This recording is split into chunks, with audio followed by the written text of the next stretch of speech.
যারা শুভ বিবাহ করেছেন কিন্তু সন্তান জন্ম দিতে পারতেছেন না, এক্ষেত্রে আমরা অনেক সময় মহিলাদের অনেক সমস্যা খুঁজে পাই, আবার অনেক সময় পুরুষেরও অনেক সমস্যা থাকে।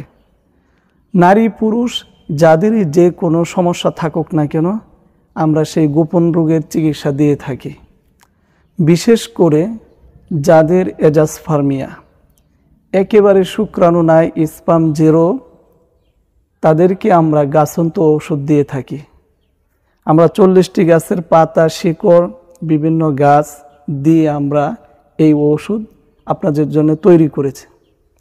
এবং পাশাপাশি আমরা আরও একটি লিকুইড ঔষধ দিয়ে থাকি, এটাও গাছন্ত ঔষধ। সমস্যা অনুযায়ী অনেকের অনেক রকম সমস্যা থাকে। আমরা কাউকে 3 বোতল, 4 বোতল, 5 বোতল ঔষধও দিয়ে থাকি। যাদের এজাসপার্মিয়া, এরকম অনেক রোগীদেরকে আমরা এই ঔষধগুলো দিয়েছি এবং তারা আমাদের এই ঔষধ সেবন করে আলহামদুলিল্লাহ সুস্থ হয়েছেন এবং তারা সন্তান জন্ম দিতে পারছেন। তো আপনাদের যাদের এরকম সমস্যা আছে, বিয়ে করেছেন সন্তান হচ্ছে না, তো এই ক্ষেত্রে পুরুষেরও সমস্যা থাকতে পারে, নারীদেরও সমস্যা থাকতে পারে, আবার অনেক সময় যৌন রোগেরও সমস্যা থাকতে পারে, টাইমিংয়ের সমস্যা থাকতে পারে, সহবাসের সমস্যা থাকতে পারে, বিভিন্ন রকমের সমস্যা থাকতে পারে। আমরা অনেক সময় সরাসরি সাক্ষাতে এসে সব কথা আমরা খুলে বলতে পারি না।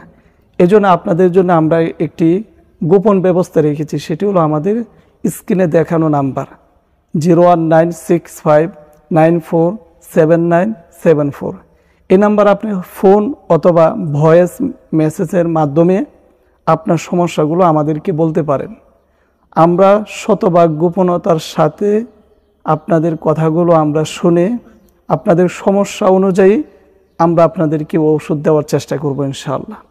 তো যৌন যে কোনো সমস্যা থাকুক না কেন, নারী পুরুষ যার যে কোনো সমস্যা থাকুক না কেন, আমাদের সাথে আপনারা যোগাযোগ করতে পারেন।